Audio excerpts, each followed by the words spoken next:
The first tire track appeared on a Tuesday morning, carved deep into the muddy earth, where no vehicle had any business being. Sarah Mitchell crouched beside the fresh rut, her coffee growing cold in the morning air as she traced the aggressive tread pattern with her finger. The mark cut straight through her grandfather's prize corn, stalks snapped and scattered like broken bones. "Grandpa's going to lose his mind," she whispered to herself, standing to survey the damage. The track wasn't alone. A second set ran parallel, both heading toward the creek that bordered their property's eastern edge. No delivery truck, no farm equipment, nothing legitimate would have torn through their field at such an angle, ignoring the perfectly good gravel road that curved around the property's perimeter. Walter Mitchell emerged from the farmhouse as Sarah made her way back, his weathered hands wrapped around a steaming mug. At 73, he still carried himself like the Marine sergeant he'd been in Vietnam, shoulders squared and eyes constantly scanning. Those same eyes now fixed on the torn earth behind his granddaughter. "How many?" he asked without preamble.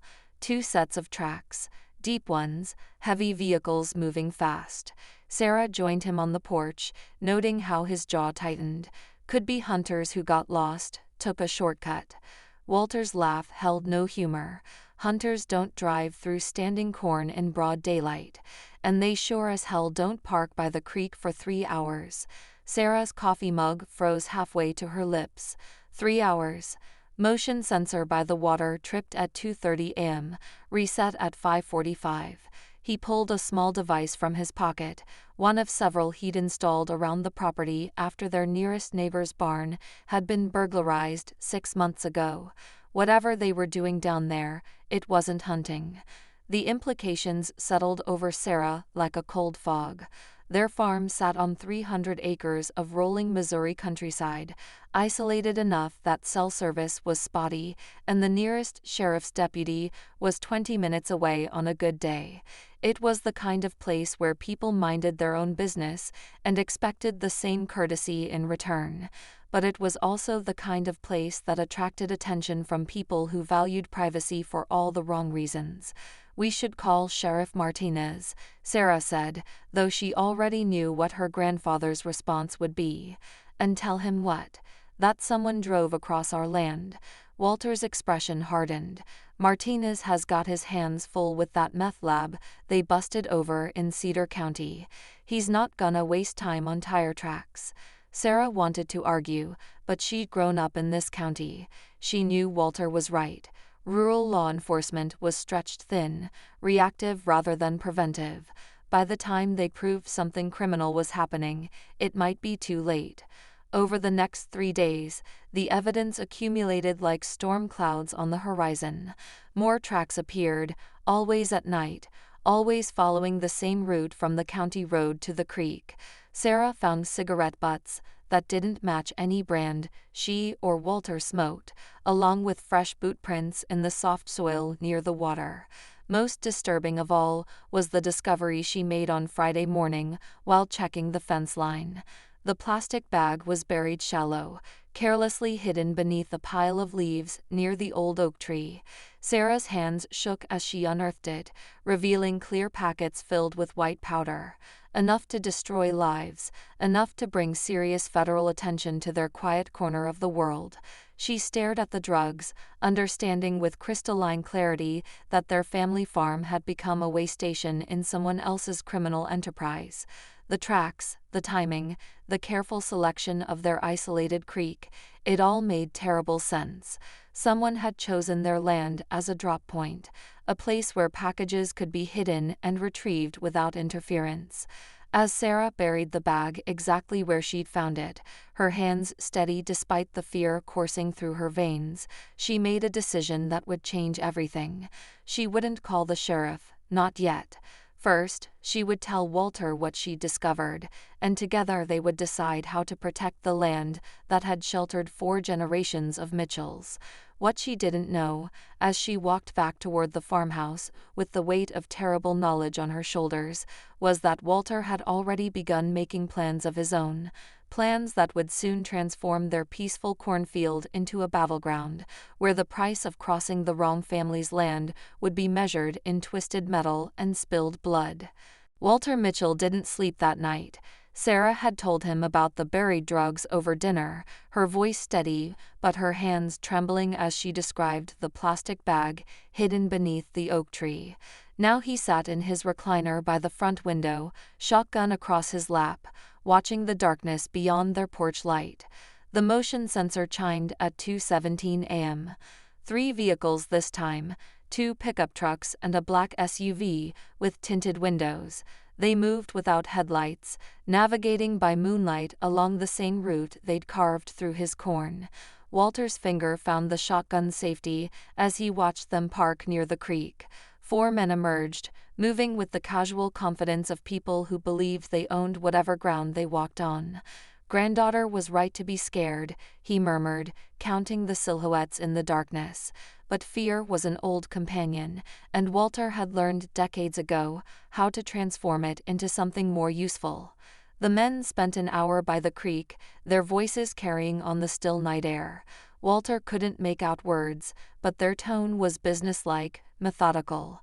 They were establishing a routine, claiming his land as part of their operation. When they finally drove away, he waited another 30 minutes before stepping onto the porch. The next morning brought visitors of a different sort. Sarah was hanging laundry when the black SUV returned, pulling directly into their driveway with an arrogance that made Walter's blood pressure spike. 3 men climbed out, 2 who looked like they lifted weights for intimidation purposes, and a third in an expensive jacket, who clearly did the talking. "Morning, folks," the talker called out, his smile as genuine as a politician's promise. "Beautiful property you got here. Real peaceful." Walter stepped onto the porch, shotgun conspicuously absent, but his message clear in the way he positioned himself between the strangers and his granddaughter. "Private property. You gentlemen lost." "Not lost at all, friend. Name's Rodriguez." The man's smile never wavered. "We've been using your backfield for some business meetings. Wanted to introduce ourselves, be neighborly about it." "Business meetings." Walter's voice was flat. "At 2 in the morning.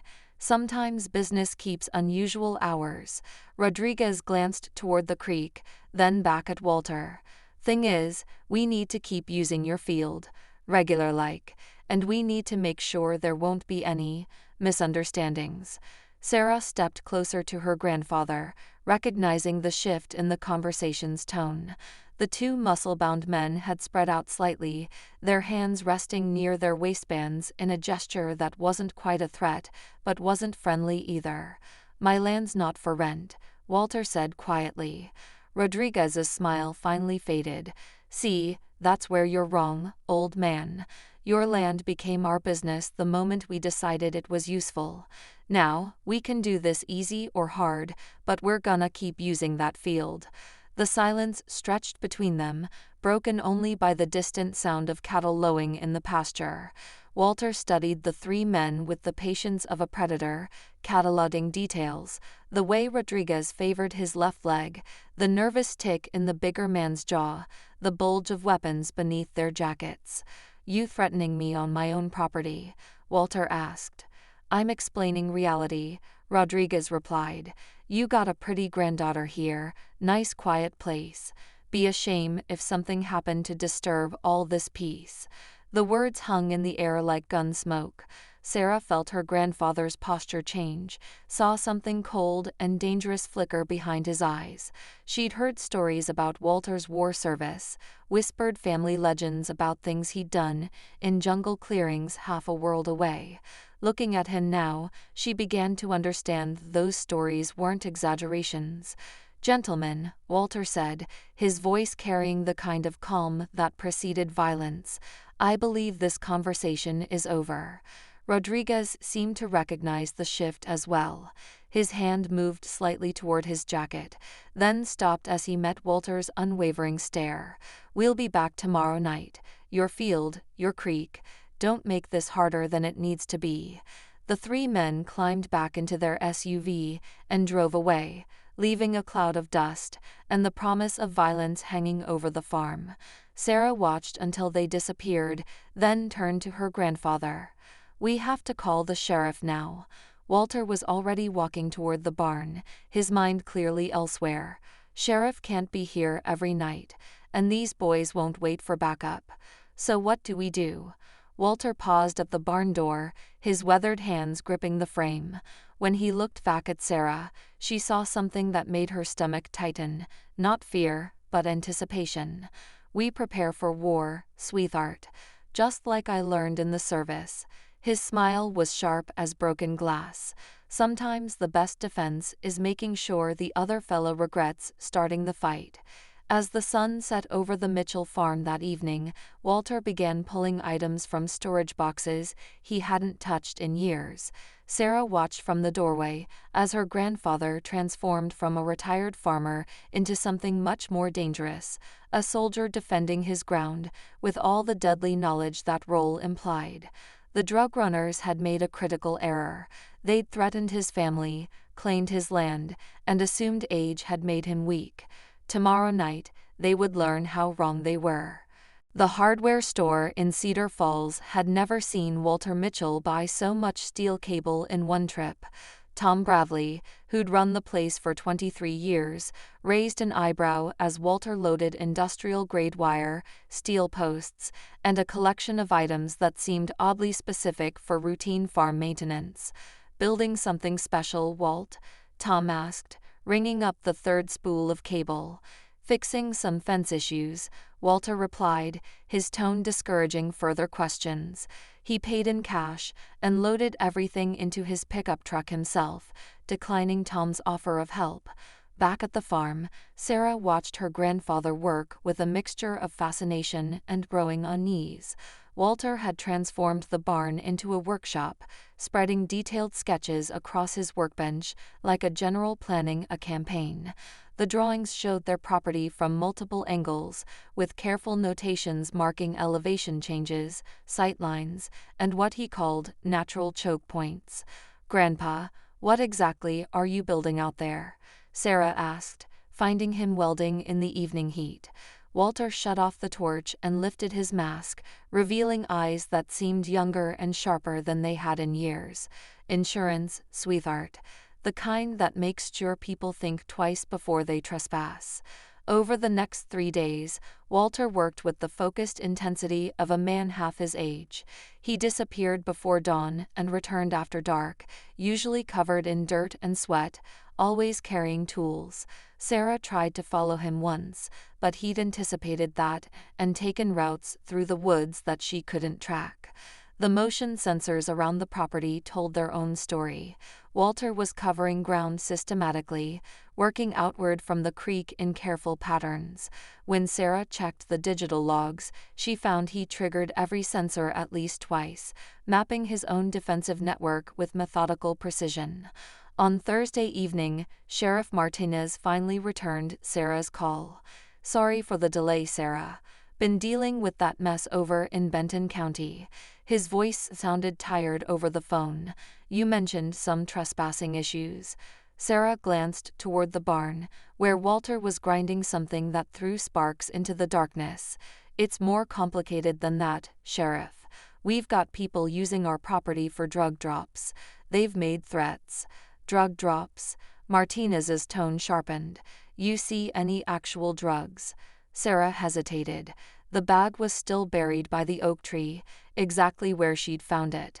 "Yes, hidden by the creek. Don't touch anything else. I'll be out tomorrow morning to take a look. And Sarah, if these people come back before I get there, you call me immediately. Don't try to handle it yourself." But as Sarah hung up the phone, she knew tomorrow morning might be too late. The drug runners had established a pattern. They came at night, they worked quickly, and they clearly expected no interference. Walter's preparations suggested he had no intention of waiting for official help. That night, Sarah couldn't sleep. She kept thinking about the change in her grandfather, the way he'd shed 20 years when faced with a real threat. She'd grown up hearing fragments of his war stories, usually when he'd had too much bourbon on Veterans Day. Stories about ambushes in jungle clearings, about making the enemy afraid to move at night, about winning through superior preparation and absolute ruthlessness. At midnight, she gave up on sleep and made her way to the kitchen for tea. Through the window, she could see a faint glow from the barn. Walter was still working. She found him bent over a contraption that looked like something from a war movie, steel teeth angled upward from a flat base, designed to puncture and hold whatever rolled over them. A spike strip, she realized, but heavier and more vicious than anything the police used. "Jesus, Grandpa." Walter looked up, unsurprised by her presence. "Couldn't sleep either, huh? You're building weapons. I'm building deterrence." He set down his wrench and studied his handiwork. Difference is important. A weapon's meant to hurt people. A deterrence meant to make them go away. Sarah touched one of the steel spikes, noting how Walter had sharpened each point to a wicked edge. "And if they don't go away?" Walter's expression grew distant, as if he were seeing something beyond the barn walls. "Then they'll wish they had." Over the next 2 days, the farm transformed in ways that weren't immediately visible but felt profound. Walter worked with surgical precision, installing his defenses along the routes the drug runners had established. Sarah helped where she could, mostly by keeping watch and learning to read the motion sensor alerts.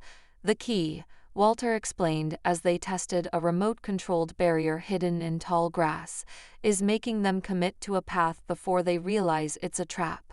Once they're moving fast through that gap between the oak trees, they can't change direction quick enough to avoid what's waiting." Sarah studied the narrow passage he'd indicated. To casual observation, it looked like the easiest route from the road to the creek. Only someone with Walter's tactical eye would notice how the natural terrain funneled vehicles into that specific corridor. What if innocent people come through? Hunters or hikers? "Innocent people don't drive through standing corn at 2 in the morning, Walter replied, "and they sure don't bury drug stashes by my creek." On Saturday evening, everything was ready. Walter had created what he called a defensive perimeter, a series of obstacles and deterrents designed to channel intruders into carefully prepared kill zones. The spike strips were hidden beneath thin layers of dirt, positioned where speeding vehicles would have no chance to stop. Steel cables stretched between trees at bumper height, nearly invisible in darkness. Motion-triggered floodlights waited to blind and disorient. "Sheriff Martinez is coming Monday morning," Sarah said, making one last attempt at reason. "Maybe we should wait." Walter checked his watch. The drug runners had established a pattern. They always came on weekends, always around 2 a.m. They won't wait for Martinez, and after tonight, they won't need to. As darkness fell over the Mitchell farm, Sarah felt the weight of what was coming. Her grandfather had transformed their peaceful property into a battleground, using knowledge earned in a war half a century ago. The drug runners expected to find an easy target, an old man who would step aside rather than fight. Instead, they would find a killing field prepared by someone who understood that sometimes the only way to preserve peace was to make war too expensive for the other side to continue. Walter made a final check of his preparations, then settled into his observation post with the patience of a lifelong hunter. In a few hours, strangers would cross his field one last time. He intended to make sure they remembered the experience. The motion sensor's first alert came at 1:47 a.m. Walter had been waiting in his hide, a camouflage position he constructed on the small hill overlooking the field, for 3 hours. His old bones ached from the cold ground, but his mind was sharp with the familiar clarity that came before combat. 3 vehicles, just like before, but this time they brought friends. Through his night vision scope, Walter counted 8 men emerging from 2 pickup trucks and the black SUV. They moved with more confidence now, Rodriguez leading them toward the creek like he owned the property. Several carried duffel bags, suggesting they planned to leave more than just retrieve what was hidden. Ambitious, Walter murmured into his radio headset. Sarah was listening from the farmhouse, ready to call for backup when the shooting started. 8 hostiles, multiple packages. They're setting up shop permanent-like. Sarah's voice crackled back, tight with anxiety. Grandpa, there's too many of them. We should call Sheriff Martinez now. 20 minutes minimum response time. This'll be over in 5. Walter tracked the lead vehicle through his scope as it approached the narrow gap between the oak trees. Besides, might not be any shooting at all. Might just scare them off. Both of them knew he was lying. The first pickup hit Walter's spike strip at 30 miles per hour. The explosion of air and the screech of ripping metal echoed across the field as both front tires shredded instantly. The truck lurched sideways, its driver fighting for control as steel spikes tore through rubber and bit into rims. The vehicle slammed into the oak tree with a crash that sent ravens scattering from nearby branches. The second truck, following close behind, had no time to react. Its driver yanked the wheel hard left, trying to avoid the wreckage, and drove straight into Walter's steel cable barrier. The nearly invisible wire caught the truck at windshield height, spider-webbing the glass and clotheslining the passenger who'd been leaning out to see what happened to his friends. Rodriguez's SUV managed to stop just short of the chaos, but the damage was done. Half his team was trapped in twisted metal, and the narrow passage had become a bottleneck with no escape route. Walter's floodlights blazed to life, turning night into harsh noon and revealing the full extent of the trap. Men stumbled from the wrecked vehicles, some bleeding, all disoriented by the sudden illumination. Rodriguez was shouting orders, trying to rally his crew, but panic had taken hold. "This is Walter Mitchell." His voice boomed from speakers hidden throughout the field. "You're trespassing on private property. Leave now and I won't shoot." Rodriguez spun toward the sound, his gun already in his hand. "Where are you, old man? Come out and face us." Walter's response was a rifle shot that sparked off the SUV's hood, inches from Rodriguez's head. The sound echoed like thunder across the field. "Next one won't miss," Walter announced calmly. "You got 30 seconds to get your boys mobile and off my land." But Rodriguez had invested too much in this operation to quit now. He pointed toward Walter's voice and started shooting, his men following suit. Muzzle flashes lit up the field as bullets whined overhead, most going wide in the confusion and poor visibility. Walter had expected this. From his elevated position, he had clear sightlines while remaining invisible to the men below. His return fire was methodical, precise, not aimed to kill, but to disable and demoralize. He put rounds through that SUV's engine block, shattered windows, and sent ricochets sparking off metal to keep the drug runners' heads down. "Grandpa." Sarah's voice was urgent in his earpiece. "I'm calling Martinez now." "Do it," Walter replied, working the bolt on his rifle. "But tell him to bring a tow truck. These boys ain't driving out of here." Rodriguez's crew was learning the hard way that Walter's field had become a shooting gallery, and they were the targets. 2 men tried to flank left through the corn, only to trigger another set of floodlights and find themselves exposed in the open. They dove for cover as Walter's bullets chewed up the dirt around them.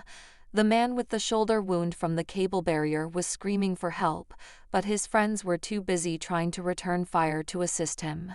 Rodriguez kept shouting orders, but his authority was crumbling along with his escape plan. Then one of the younger men made a fatal mistake. Panicked and desperate, he broke from cover and ran straight toward the farmhouse, probably thinking he could take Sarah hostage.